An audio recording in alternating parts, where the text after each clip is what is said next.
बिस्मिल्लाहिर्रहमानिर्रहीम। नाज़रीन इकराम अस्सलाम वालेकुम। मैं हूँ वसीम हाशमी और मेरे साथ मौजूद हैं हमीद अब्बासी, ब्यूरो चीफ़ है रोज़नामा गज़नवी के। रावलपिंडी की सियासत जो है पूरे पाकिस्तान को मुतासर कर देती है, क्योंकि यहाँ पर जो जीतता है वो वजारत में भी आ जाता है। अब्बासी साहब, आपका जो लास्ट कॉलम था उसमें भी आपने बड़ी डिटेल के साथ बताया था कि किस किस को टिकट मिलने वाला है। अगर मैं ये कहूँ कि जो वफाकी कौमी असम्बली के टिकट है वो कौन कौन से उम्मीदवार हैं जिनको आप समझते हैं कि इनको टिकट मिल जाएगा? देखिए जी, रावलपिंडी की अगर आप बात करें तो रावलपिंडी में इस वक्त जो सूरत हाल है, यहाँ पर जो पाकिस्तान मुस्लिम लीग नून का टिकट है उसके लिए बहुत से उम्मीदवार जो पाकिस्तान मुस्लिम लीग नून के हैं वो सरगर्म हैं कि हम टिकट लें और भाग दौड़ में लगे हुए हैं। और बहुत सी मियाँ साहब ने मीटिंग्स भी की हैं कि रावलपिंडी में ख़ासकर जो टिकट हैं उसमें बड़े जो है ना वो मैच पड़ा हुआ है। हनीफ अब्बासी, बैरिस्टर दानियाल चौधरी, इसके अलावा मलक अबरार साहब जो है वो आप समझते हैं ये मुंतखब हो जाएंगे तीनों? देखिए जी हाशमी साहब, यहाँ पे जो हनीफ अब्बासी साहब हैं रावलपिंडी में, हनीफ अब्बासी साहब यहाँ से MNA भी रहे हैं, उन्होंने बड़े काम करवाए हैं पिंडी में, यूरोलॉजी, कार्डियोलॉजी, मतलब बहुत सारे काम हैं। हाँ, काफ़ी काम है।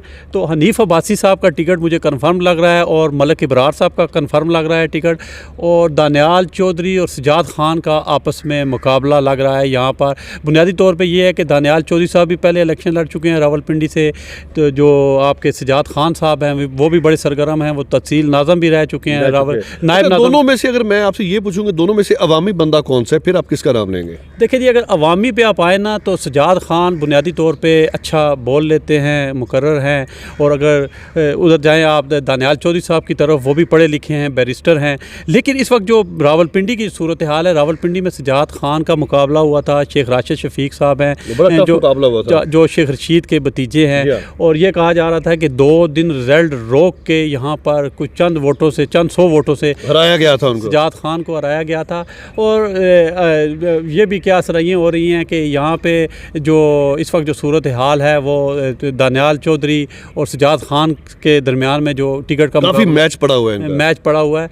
तो मुझे लगता यही है कि इन दोनों में से किसी एक को तो उन्होंने क्लियर करना है। लेकिन तो इन दोनों को राज़ी करने के लिए नवाज शरीफ साहब ने किसी को यहाँ पर मॉनिटर कायम किया है? देखें, यहाँ पर जो हमारी ताहिरा औरंगज़ेब साहिबा हैं, उसके बाद जो हमारी वज़ीर इत्तलात थी साबिक़ मरियम औरंगज़ेब साहिबा, उसके बाद सरदार नसीम साहब, मलक इब्रार साहब, मतलब कि जो लोग यहाँ पे पिंडी में बैठे हुए हैं वो देख रहे हैं इस सारी सूरत हाल, उन्होंने सर जोड़ लिए, गठजोड़ जोड़ लिए हैं। और यहाँ पर धड़ेबंदी की वजह से भी आपस में बड़ी वो अड़फस हुई है इनकी। बरादरी बेस पे कह सकते हैं आप? नहीं, बरादरी बेस पे नहीं। इस वक्त जो रावलपिंडी की सूरत हाल है, यहाँ पे टिकट जो है ना NA57 का, वहाँ पे थोड़ा सा रोला बना हुआ है। लेकिन अगर सपोज फ़र्ज़ करें बैरिस्टर दानियाल अजीज़ को टिकट दे दिया जाता है तो फिर जो सजाद खान साहब हैं वो MPA के लिए नीचे आएंगे। हल्का की नई दर्जा बंदियों में भी वोटर्स का आप समझते हैं कहत पड़ेगा?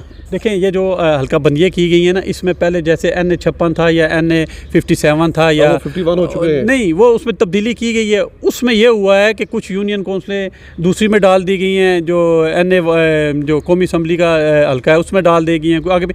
इसलिए इस वक्त जो रावलपिंडी की सूरत है, रावलपिंडी में बहुत से कैंडिडेट हैं जो इलेक्शन लड़ रहे हैं।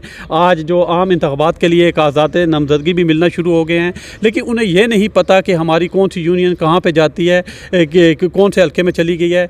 ये आने वाले दिनों में उन्हें काफ़ी उनमें बेहतरी पता चल जाएगा। इलेक्शन कमीशन जो जारी करेगा कि फ़लान यूनियन को फ़लां हल्के में जा रही है, इस लिहाज से अभी गहमा शुरू हो चुकी है और कागजात नामजदगी भी जमा होना शुरू हो चुके हैं। आइंदा आने वाले जी इलेक्शन में इंशाल्लाह अब्बासी साहब आपको नज़र आते रहेंगे। मुख्तसर से वक्त में जामिया नोट आप तक पहुँचाते रहेंगे। कैमरा मैन इब्ने बतूता के साथ वसीम हाशमी, रावलपिंडी प्रेस क्लब, रावलपिंडी।